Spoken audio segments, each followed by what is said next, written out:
Film diawali dengan kegagalan Dr. Key dalam eksperimen biologis terhadap ular. Kegagalannya ini membuat ular tersebut tumbuh dengan tidak layak ukuran. Selain itu, beberapa jenis ular tumbuh dengan ganas. Semua ular itu pun menyebar ke permukaan bumi. Bagaimana kelanjutannya?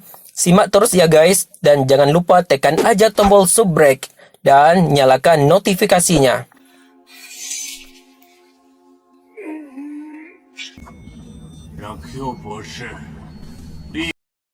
Siang itu, pemilik Gas Group eksperimen ilegal mendatangi labor biologinya. Dia kesal dengan kegagalan eksperimen yang dilakukan oleh Dr. Key. Padahal, dia sudah lama menginginkan puncak kesuksesan.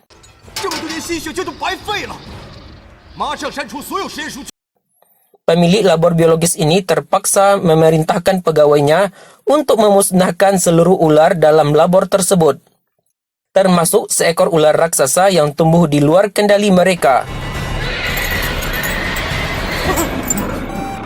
Saat ular raksasa itu disuntik dengan vaksin pemusnah genetik, ular itu mengamuk tak terkira. Mereka terpaksa menyalakan api untuk membakarnya.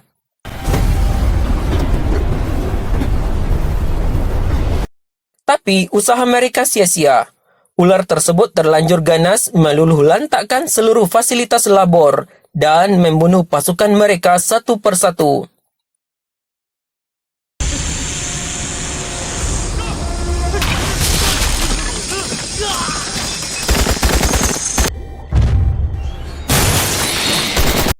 Dalam kejadian yang mengerikan itu, bos labor biologis itu masih sempat kabur.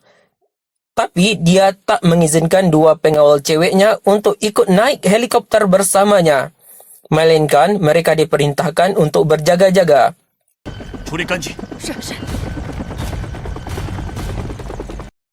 Tapi umur pemilik labor itu tidaklah panjang.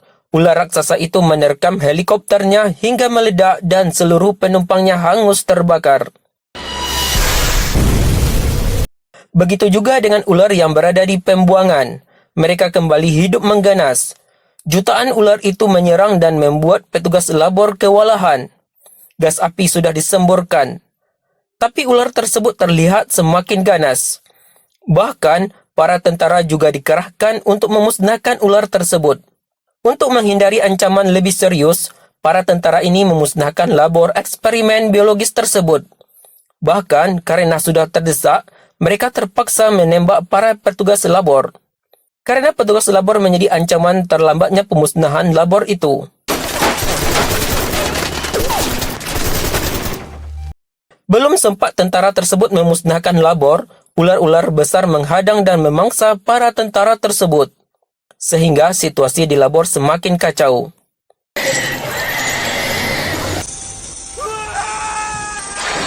Dua cewek pengawal tadi bersama para tentara masuk ke dalam hutan. Ular yang meliuk-liuk ganas itu terus menyerang mereka. Naas, semua tentara itu pun tak berdaya hingga menyerah. Terpaksalah dua cewek ini menghadang ular tersebut. Mereka begitu lincah dan gesit menghindari serangan-serangan ular. Namun nasib buruk, mereka harus tewas dalam menyelamatkan diri masing-masing.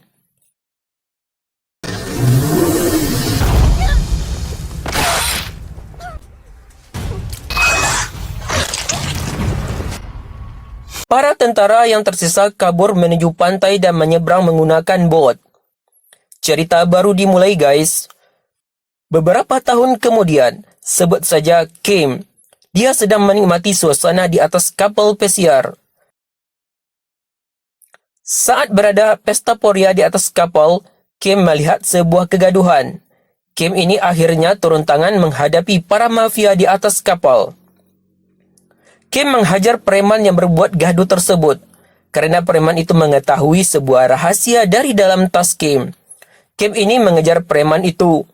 Preman itu ternyata adalah karyawan kecil dari sebuah perusahaan yang mana Kim ini sedang melacak perusahaan tersebut.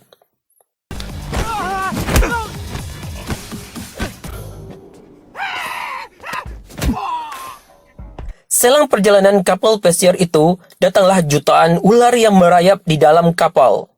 Ular itu berasal dari labor biologis penelitian Dr. Ki yang merayap ke dalam laut.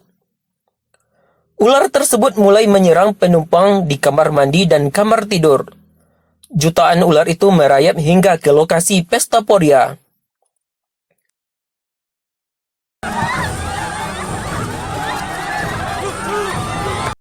Seketika, pesta poria itu berubah menjadi situasi yang panik dan menakutkan.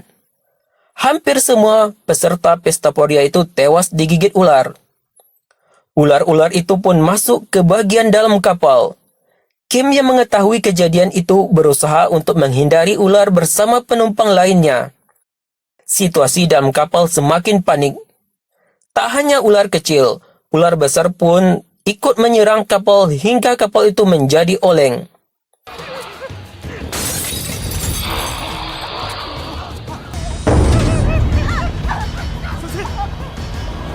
Para penumpang terus berlari menyelamatkan diri sambil memberikan perlawanan. Tak terkecuali seorang bos yang sedang berlayar itu juga ikut menyelamatkan diri karena dia ingin menyelamatkan diri sendiri di ruang VIP dan menguncikan karyawannya di luar.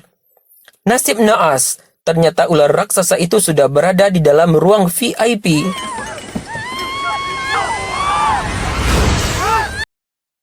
Ular raksasa itu pun merayap kian kemari, memangsa orang-orang di atas kapal. Kim bersama penumpang lainnya bersembunyi ke bagian mesin kapal, mencari sumber panas untuk menghindari ular. Tapi sumber panas itu tak membuat apa-apa untuk ular. Ular-ular itu tetap mengejar mereka. Kim dan teman-temannya bersembunyi ke dalam gudang pendingin kapal pesiar yang terkunci rapat.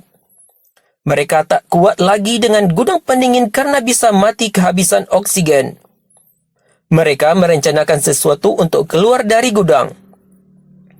Karena Tio tahu dia tidak akan bertahan lama lagi, dia menjebak ular tersebut. Tio membuka pintu gudang dan memerintahkan yang lainnya untuk kabur. Kim sudah berusaha untuk menarik Tio. Nasib naas, dia tewas diterkam ular demi menyelamatkan rekannya yang lain.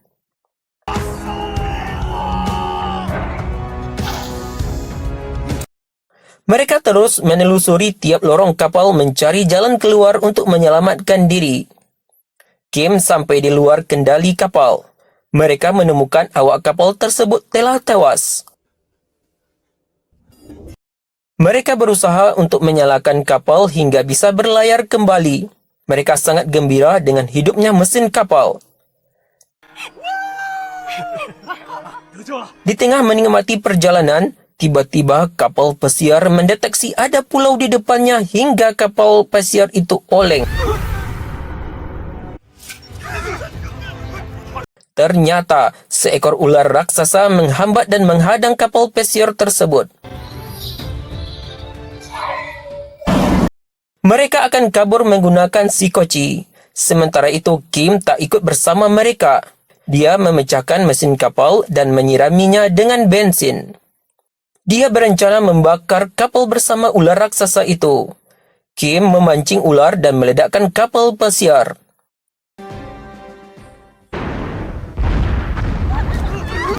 Rekan Kim terpukul dengan keputusan Kim karena menyebabkan Kim ikut terbakar. Beberapa saat kemudian, Kim muncul ke permukaan laut. Kim berhasil menghindari ledakan kapal pesiar tersebut.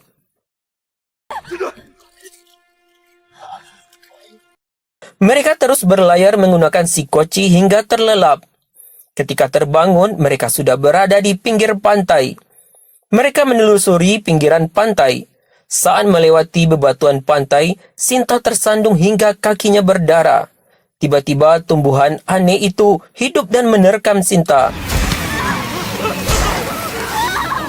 Tommy dan Zerli juga ikut diterkam. Ternyata tumbuhan itu adalah tanaman penghisap darah. Mereka segera meninggalkan pantai itu. Beruntung mereka tidak memiliki luka yang berdarah. Kim bersama rekannya masuk ke dalam hutan. Mereka menemukan beberapa senjata untuk pertahanan. Mereka membawa senjata itu dan meninggalkan hutan tersebut. Tak habis-habisnya masalah. Dalam perjalanan itu, John dan kakek Yoyon pun ditusuk dan diterkam oleh monster laba-laba.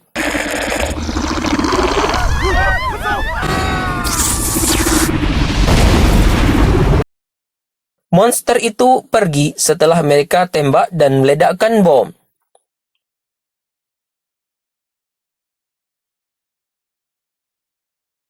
Mereka yang tersisa, beberapa orang ini terus melanjutkan perjalanan. Kim dan rekannya sampai di sebuah bangunan. Bangunan itu adalah bekas labor biologis penelitian Dr. Ki. Labor itu berantakan dan sangat gelap. Di sana banyak bangkai petugas yang sudah mengering. Mereka terus menelusuri gelapnya sela-sela labor itu. Setelah menemukan ruang yang pas, mereka menyempatkan diri untuk istirahat sejenak.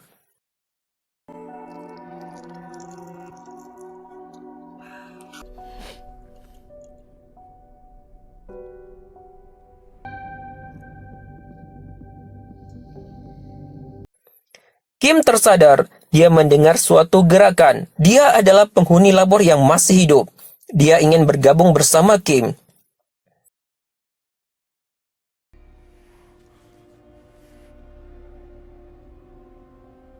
Beberapa saat kemudian, ular raksasa itu pun masuk dalam labor biologis tersebut. Dia mengejar-ngejar Kim. Beruntung sahabat Kim sempat menolongnya.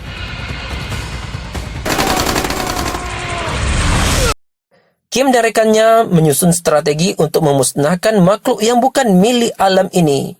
Sesuai rencana, mereka segera bertindak sesuai tugas masing-masing. Tiba-tiba, orang asing tadi menyerang Kim. Dia tak ingin ular itu musnah. Ternyata, dia adalah Dr. Ki yang masih hidup.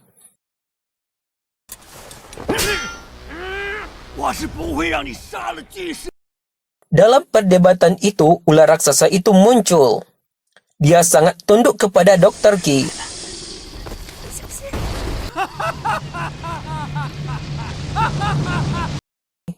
Kim pun lari. Dia memancing dan menjebak ular tersebut. Kim berlari ke arah tebing pantai. Dia melemparkan sebotol darah.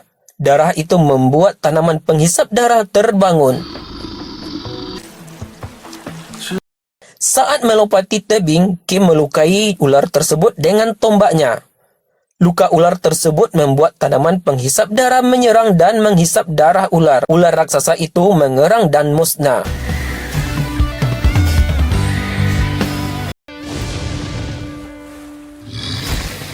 Akhirnya, Kim bersama rekannya dapat pulang dengan selamat.